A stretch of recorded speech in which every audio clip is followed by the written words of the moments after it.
Você gosta de histórias de terror e suspense? Pois é pensando justamente em você, nos seus pedidos, que toda sexta-feira, às 19 às 21 horas, vamos liberar os vídeos mais sombrios, enigmáticos e misteriosos do canal. É a Sexta do Medo, colocando um pouco de suspense e terror na sua vida.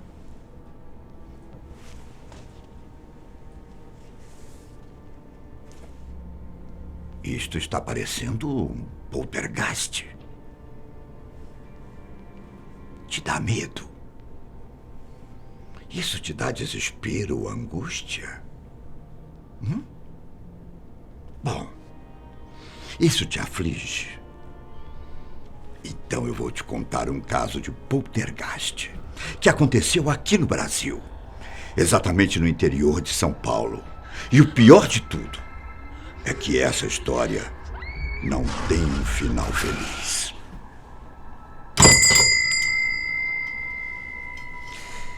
Mas antes, eu vou começar a contar essa história assustadora. Você sabe o que é um poltergeist?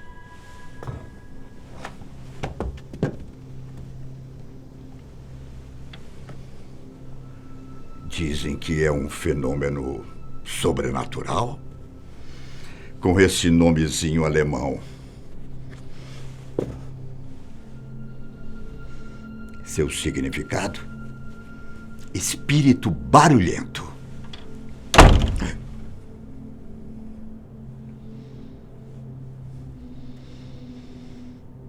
Só que nem sempre esses espíritos fazem apenas barulhos. Em muitos casos, o fato envolve situações macabras, como objetos voando, pedras caindo do nada e aparecimento de sons e luzes quase inexplicáveis. Desde o século XVII, que esse fenômeno sobrenatural vem sendo investigado, quando o poltergeist era muito relacionado com bruxaria e possessão diabólica. Foi o passando do tempo, que foi ficando cada vez mais claro que os acontecimentos eram causados por espíritos desencarnados, que por motivos diferentes insistem em assombrar as pessoas que ainda estão nesse plano. Dizem que na maioria dos casos, a vítima atormentada é jovem, do sexo feminino, e que vive tendo conflitos com outra pessoa, e que passa por momentos de instabilidade emocional. Você está passando por isso?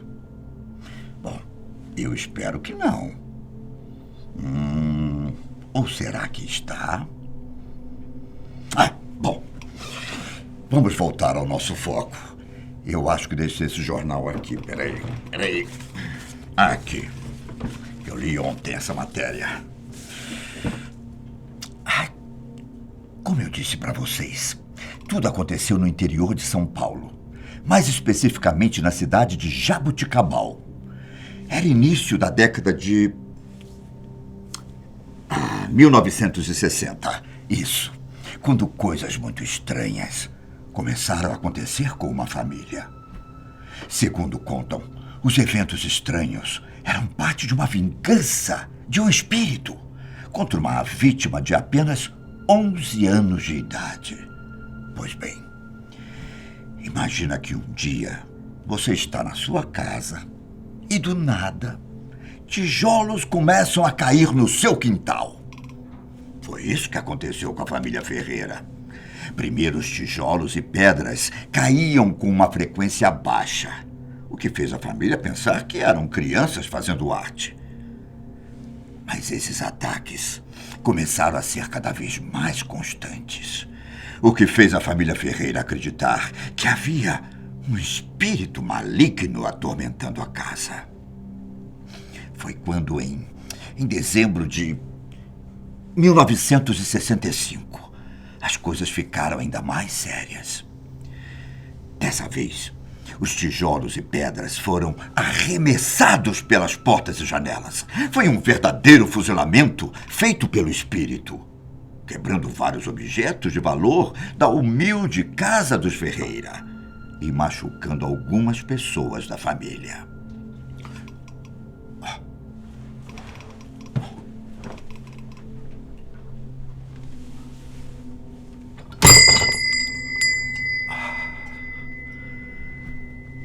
Essa foi a prova definitiva de que a casa dos Ferreira realmente estava assombrada.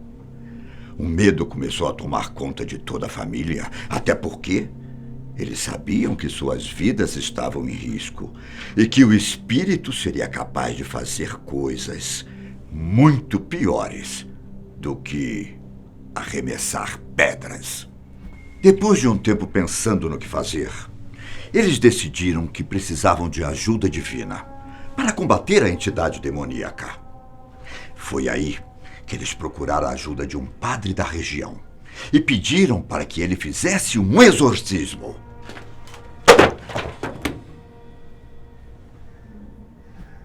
Quando o padre chegou na casa da família, ele ficou assombrado com o que viu. O padre testemunhou os tijolos voando na casa, móveis se arrastando do nada e até barulhos estranhos vindo das paredes, como se uma pessoa estivesse sendo torturada. O padre, então, começou a fazer os rituais de exorcismo. Mas, apesar de repeti-los várias e várias vezes, nada adiantou. Na verdade, em muitos casos envolvendo poltergeist, o exorcismo pode deixar a situação ainda pior, como aconteceu no famoso filme O Exorcista. Depois de perceber que seus rituais não faziam efeito, o padre resolveu abandonar o caso. E foi aí que as coisas começaram a ficar ainda piores. Após o exorcismo do padre, os ataques passaram a ser ainda mais frequentes. Só que, dessa vez, ovos, pratos, objetos domésticos e até móveis começaram a ser arremessados na casa dos Ferreira. Parecia que a presença do padre tinha deixado o espírito ainda mais irritado e decidido a se vingar. A família Ferreira também percebeu um fato curioso. Conforme os ataques iam aumentando, ficava mais claro que o motivo do fenômeno era Maria José Ferreira, a filha de apenas 11 anos de idade. Lembra quando eu disse antes que o poltergeist geralmente se manifesta em vítimas jovens e do sexo feminino? A pobre Maria começou a sofrer cada vez mais com os ataques. Ela era golpeada várias vezes, apresentando constantemente hematomas por todo o seu corpo. Além dos hematomas, ela também apresentava marcas de mordidas e feridas estranhas, como se tivesse sido atacada por um ser invisível. Um dia, agulhas foram encontradas presas profundamente à carne do seu calcanhar esquerdo. Outra vez, 55 agulhas tiveram que ser removidas do seu corpo. Com o passar do tempo, o espírito não a atacava apenas em casa. Certa vez, enquanto Maria estava almoçando na escola, sua roupa começou a pegar fogo. A família ficava cada vez mais preocupada com a filha. Temendo que a situação se agravasse cada vez mais, os Ferreira decidiram mais uma vez recorrer ao poder divino. Só que dessa vez, eles entraram em contato com um homem chamado João Volpe. Ele era um dentista da cidade. Era espírita e tinha estudado assuntos psíquicos. Ao ser informado sobre o que estava acontecendo com a família, João mostrou interesse e resolveu ajudar os Ferreira. Ao escutar tudo o que a família tinha para lhe contar, ele logo confirmou que o foco dos distúrbios era Maria, que dormia no quarto dos empregados.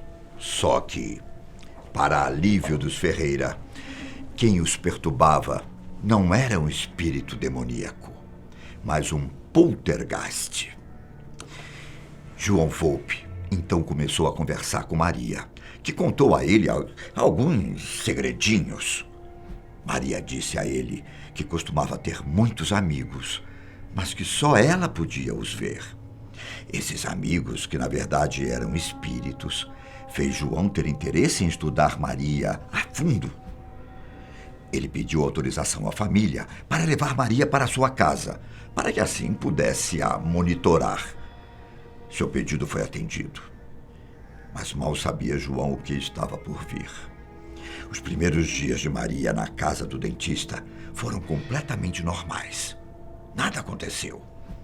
João até começou a pensar que o fato de Maria estar longe dos pais poderia influenciar nos fenômenos, já que seus pais que poderiam estar causando o estresse na menina.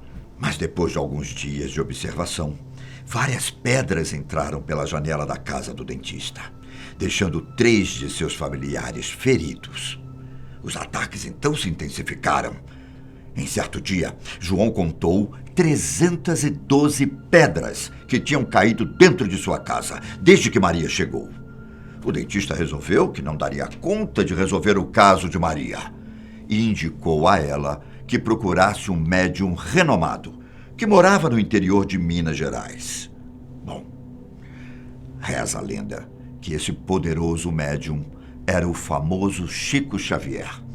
Nós não conseguimos encontrar dados que confirmem essa informação. Mas, segundo a história, a família de Maria a levou para a cidade de Uberaba, onde Chico Xavier morava. Ao atender Maria, o médium resolveu tentar entrar em contato com o espírito que atormentava a garota. Para saber o que estava acontecendo, claro. Enquanto estava em transe, o médium fez contato com o espírito e descobriu coisas assustadoras sobre a vida passada de Maria. Maria era uma bruxa que causou a morte de muitas pessoas usando magia. O espírito disse que ele e seus companheiros eram um tipo de maldição que atormentariam Maria por causa dos crimes que ela tinha cometido na vida passada. Após muitas conversas, o médium conseguiu convencer os espíritos a pararem os ataques, argumentando que era injusto que ela sofresse a vida inteira por coisas que ela tinha feito em sua encarnação passada. Depois de orar bastante pelo espírito de Maria, ela finalmente pôde voltar a viver feliz com sua família, na cidade de Jaboticabal. Era o fim de um tormento e o começo de uma nova vida. Maria realmente parecia estar livre dos espíritos. Ela teve uma vida normal por muitos anos. Sua família achava que ela, finalmente, tinha se livrado da sua maldição, com a ajuda do famoso médium.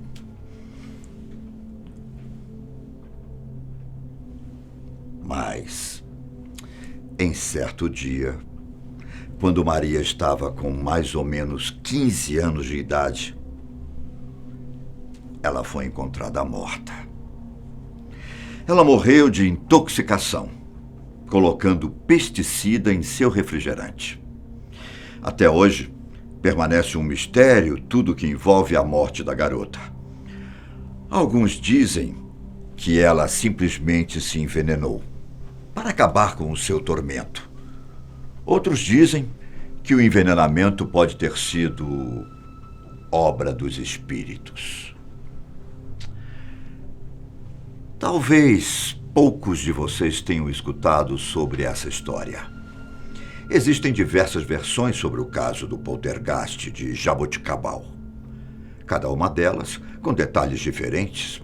Então, pode ser que você já tenha escutado uma história diferente da nossa. Existe uma outra história envolvendo o poltergeist em uma cidade do Rio Grande do Sul. Mas esse caso eu deixo para a próxima oportunidade. Por hoje eu fico por aqui. Mas cuidado. Cuidado com objetos que caem na sua casa.